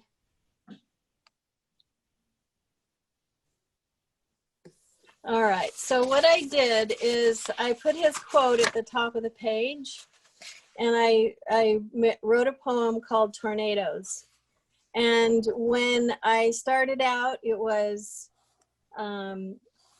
just feelings of chaos, and then the kind of the answers from spirit that would come to me as I wrote. So that's what this is formatted like. And so the first stanzas are indented in different ways, and the ones where the spirit answers are pretty orderly looking. And then at the end, I put the words together so that it looks like a tornado centering in the eye of the storm. Cool. All right. So here we go. I hope that as I read this, that somebody might find a little bit of peace in the message, because it's the reason I chose that for now is because as everyone's feeling, it's pretty stormy. Life is pretty stormy right now, and it's like, okay, this is the one that I really felt I wanted to read today. When chaos swirls around me and I feel my life's at stake, how do I go to the eye of the storm and calm from chaos make? When storms are in your head, don't stay there. The heart is a safer place. But caught in the flying debris, hurt and bruised from the blows, it's hard to find that peaceful center unless you ask the one who knows. Father, is that you? Where is peace to be found in this swirling, twirling, chaotic existence on earth? Within the stillness of your heart, there is no mortal care. Where is the door? Who has the key? Go to a quiet place, away from the noise. Open your heart to me. Father in heaven, show me the way. I need your help. I've gone astray. Self-worth is low. There's no hope today. When storms are in my head and chaos in my life, when fear and dread surround me, it's hard finding a way out of all this strife. I heard you know the way. I trust that may be true, that Christ, your Son, turns fear to faith and dread to hope in you. A feeling comes inside me, a new sensation, yes, a warm and fiery feeling that words cannot express. I feel my Father loves me. I feel he heard my prayer. I do not know the answer yet, but know that he is there. He tells me I am worthy just because I'm here. I came to live a purpose in my part to make that clear. Tornadoes are like life. When chaos swirls around me and I am full of strife, it's hard to find the peaceful center within too busy a life. But Father in heaven knows the way. He says, be still and know that I am God. Just like his Son said to the waves, Be still, and they obeyed. Christ is the door. Faith is the key. When life feels like a tornado, I'll center myself in Christ to find the peaceful center in me. Oh, very nice. Very, very beautiful poem. Thank you for sharing that. And I wanted to compliment you on your ability to reveal yourself. That's always hard for an author to do, and you've done it so easily and well, and it's wonderful.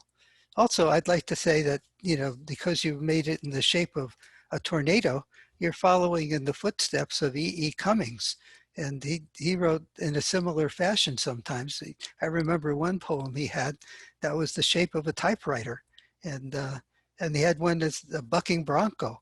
So you're not unusual in doing that. And it's always welcomed in poetry. Thank you so much, Debbie. Okay. Anybody else who's here who has a poem that they want to read but didn't sign up? Okay, Dietz, do you have a poem? Can you hear me? Yes, go ahead. Actually, I have two of them. Okay.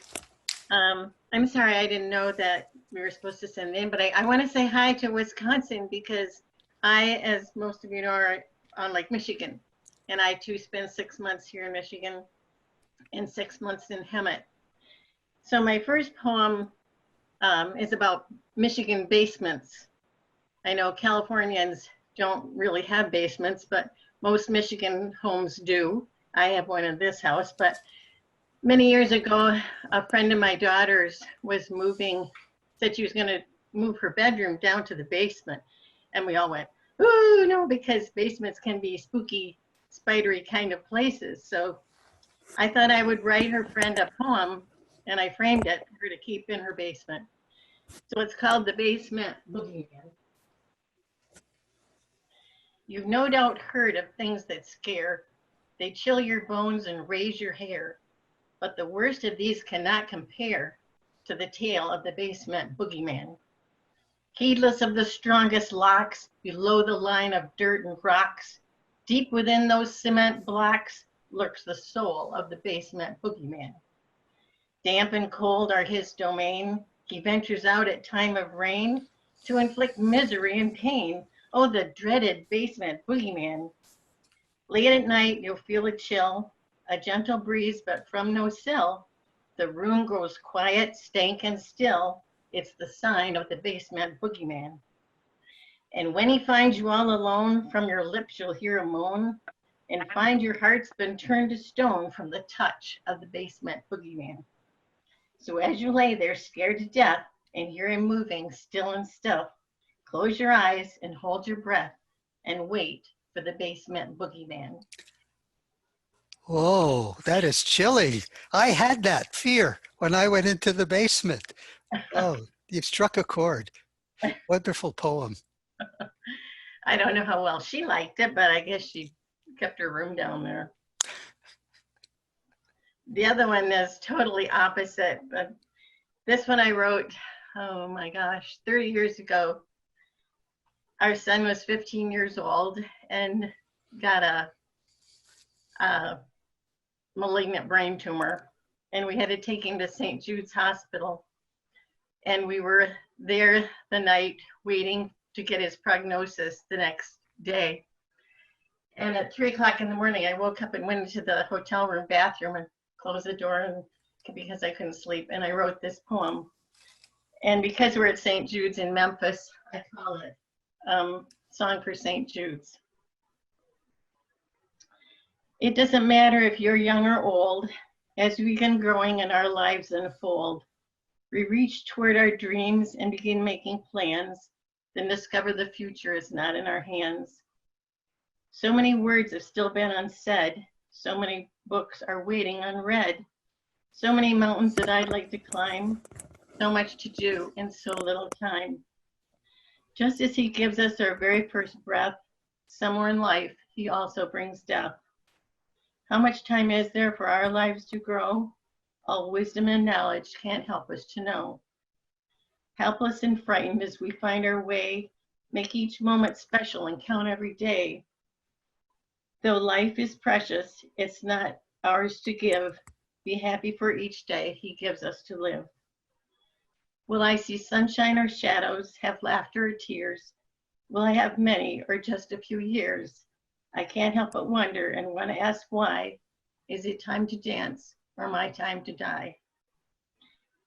And I'm happy to say that he's 48 years old now, living wonderful. in Florida with a wonderful wife and 2 children. So yay. That's wonderful. What a happy ending, and a very moving poem. Thank you. And the feelings of a mother. It's just beautiful poetry. Is there anyone else who brought a poem but hasn't signed up? If not, I'll read my 2 poems and then we'll call it a day. Howard? Pardon? Jerry, are you trying to do something? Howard? I don't know if Jerry's trying to do something. Oh, okay. Jerry? Do Can you hear me now? Yeah. Do you have something to read? Yeah, I've been a member, but I owe my dues. So I have to know who I should send my dues to, since I'm Jolynn. Jolynn. And only read half the poem now. And only what? Read half the poem. It's just a joke, because you're in arrears. Yeah. I'm just making a joke. We'd love to hear your poem. Okay. Let's see. Well, these are okay. I just moved my storage after years and years, and so this is a poem I found going through my stuff of boxes of writing stuff in particular. And so this is from July 2011, and this was just after I moved out of a job after 8 years and just kind of said I'm just going to write. So anyway, it's called What's Great. Okay. What's great? You know what's great? I'm straight, have 2 gay men as friends. For years now, I'm the richer for it. You know, they're just friends, like all friends. It can be done, you know. You know what's great? I'm 66, have a younger, sharper woman friend, straight like me. I read that book. No, it was black like me. Oh, well, she's black. The woman friend, we don't date, we hang.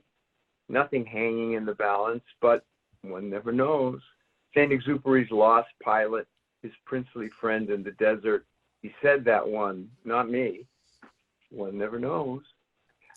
Do what's in front of you. Mother Teresa said that, not me. You know what's great? I'm older. I have friends who are younger, teens, twittering teens. I don't have a smartphone, not smart enough yet, but we talk the same language. Wait for your pitch, the right pitch, I tell them. Ted Williams said that, not me. Warren Buffett quotes this quote too. He waits for his pitch, capital pitch. Let's see, turn the page here. Crusty papers from years like that. Okay, here we go. My teen friends tell me everything happens for a reason. Where'd they get that? Maybe heard it on Charlie Rose, staying up late, like I did, the Steve Allen show. You know what's great?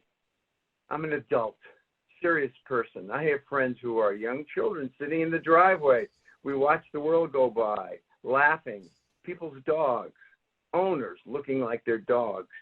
At this park where I walk, I have friends who are dogs. It's Logan, Dixie, Catherine, Samantha, Stanley Kowalski, Golden Retriever, Border Collie, Dalmatian, Rottweiler, Dachshund. Don't know the owners' names. Don't really care to. Doggish snobbery. Poor owners, second-class citizens, their dogs so highly evolved. You know what's great? I have 2 friends who've been to prison, paid their debt, worked for a living, serious men, both. A common friend told me one still shoots heroin. Oh well, at least he's not shooting dogs or people or exotic animals. Not shooting dogs or people or exotic animals in Texas or South Africa. You know, it's great. I have friends who create for a living. Not an easy thing to do. Not an easy living. Artist types, they used to call them. Some still smoke dope. Not me. I can barely eat cookies. Sugar sends me. I know that song. You send me. Sam Cooke. I wonder if you bake cookies. List of best songs ever. Now on TV, everyone wants to sing and dance and act. Nothing wrong with that. None of them paint.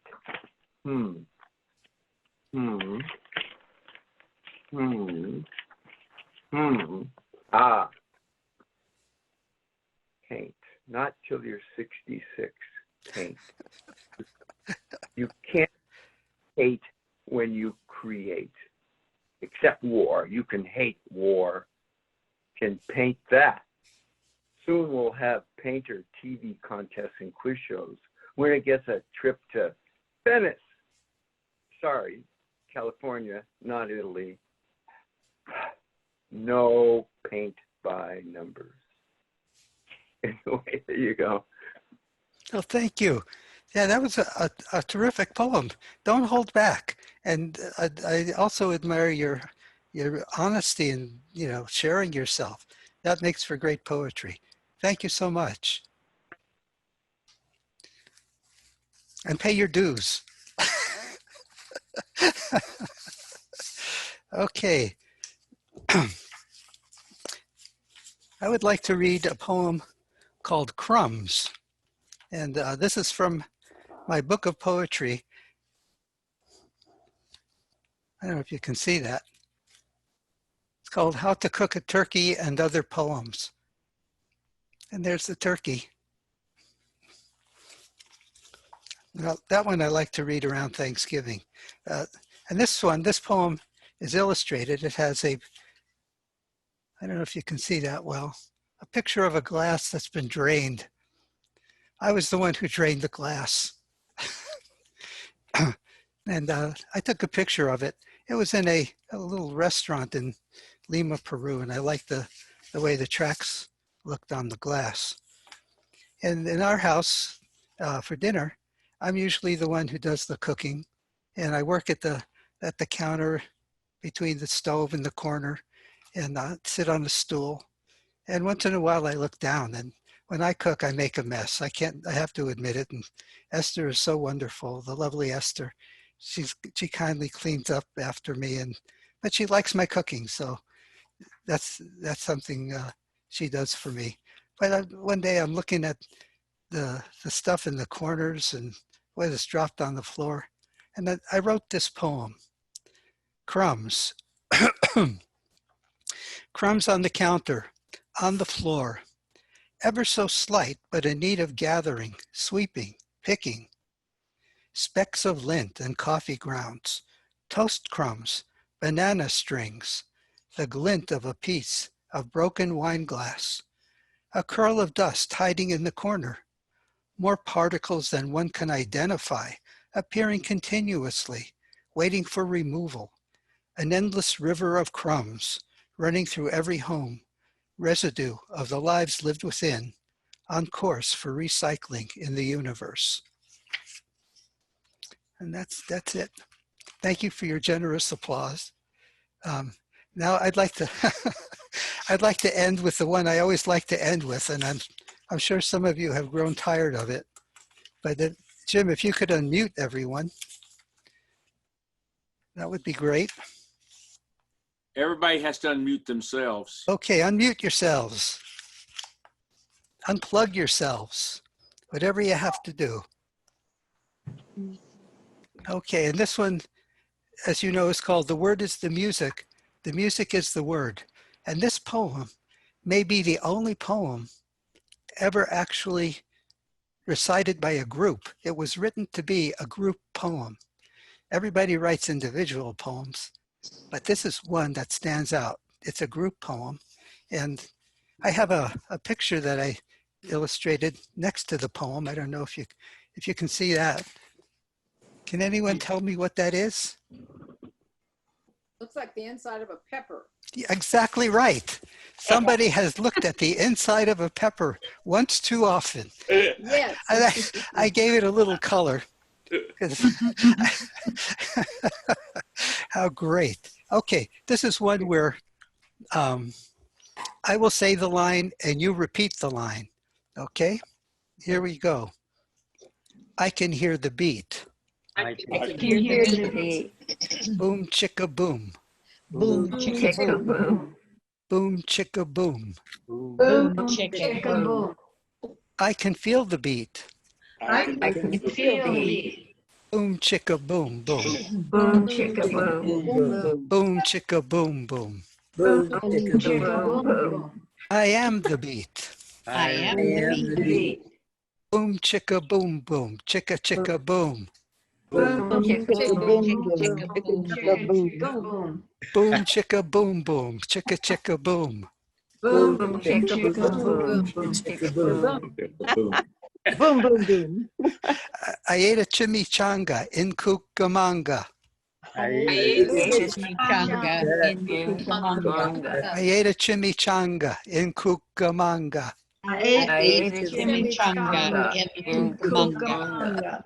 Boom, boom, chicka chicka boom. Boom, boom, boom, chicka, boom. Boom. Boom, boom, chicka chicka boom. Boom. Boom. Chicka boom. Pick a peck of peppers. Pick, pick. Pick a peppers. Pick a peck of peppers. Pick, pick. Pick a peppers. Boom, boom, chicka chick chick. Boom. Boom. Chicka, chicka, chick. Boom, boom, chicka chick chick. Boom. Boom. Chicka. Chop a chick chick. Neck, neck. Okay, that's the Chop a chick chick. Neck, neck. Up a chick. Neck. Pick a peck of peppers. Peck, peck. Pick a peck of peppers. Pick a peck of peppers. Peck, peck. Pick a peck of peppers. Boom chicka boom boom. Chicka chicka boom. Boom chicka boom boom. Chicka boom. Boom chicka boom boom. Chicka chicka boom. Boom chicka boom boom. Chicka boom. The word is the music. The music is the word. The word is the music. The music is the word. Listen, listen. Tell me what you heard. Listen. Tell me what you heard. Boom chicka boom boom. Chicka chicka boom. Boom chicka boom. Chicka boom. Boom chicka boom boom. Chicka chicka boom. Boom chicka boom boom. Chicka boom. Great. You performed it so well and you've made me so happy. It's so stupid but so great. Thank you. It's an exercise, Howard, for our old brains. I'm telling you what. Actually, it's one of those things where I appreciated the rhythm of poetry, and this was an homage to the rhythm of poetry. Oh, there's the painting. Look behind you. And it's the oh, there's she's showing you the poster. I blew it up into a poster, and when we got married, I had everybody at the wedding recite the poem with us. It was so great. And I don't know if you know, what's the artist teacher, honey? Lois Stipp. She made an engagement party for us, and I made everybody at the engagement party read the poem. How much fun that was. Over the years, any chance I get to have a group perform this poem, it's like a symphony to me. You know? And other poets, I'm sure, enjoy participating, maybe, but we'll see. Anyway, that's our 5th annual Poetry Bash. Thank Howard, can I say thank you to everybody? Yes, go ahead, Marcia. This is my sister, Marcia. Oh, hi, Marcia. Hi, thank you, everybody. I enjoyed each and every one, and so many I related to that I had to just stop and wipe my eyes. And oh, and don't let Howard fool you with the chicka chicka boom boom stuff. When we were kids and we'd take long drives somewhere, my dad used to sing Tumba, and we had to do the chorus, Tumba, Tumba, Tumba, Tumba, until my dad went off to do a solo. That's where Howard got it from. Would you like to do Tumba? Howard exposed. I just want to express my sympathies to my wonderful, lovely Esther, sister-in-law. Esther looks like Sally Field. Anyway, thank you so much for attending, and it's always a pleasure. And you're all great poets, and it is true, poetry is perfect, and your sentiments and your ideas have been well received, and finally you get to share them with people who appreciate them out here in the world. And Thank you, keep on Howard. writing. Great job, Howard. Great job, Howard. Thank you, Howard, and everyone else. Yeah, I would like to, in closing, I would like to say to Howard, thank you, Howard, once again. Great poetry session. We really enjoyed it. It was fun for all of us, I think. It was for me, certainly. And hopefully we'll see all of you next month in September. I don't know what the exact date is, which it's the fourth Saturday in September, whatever it is. Hopefully we'll see you then. Until then, everybody, goodbye. Bye. Bye. Bye. Good to see you all. Good to see you.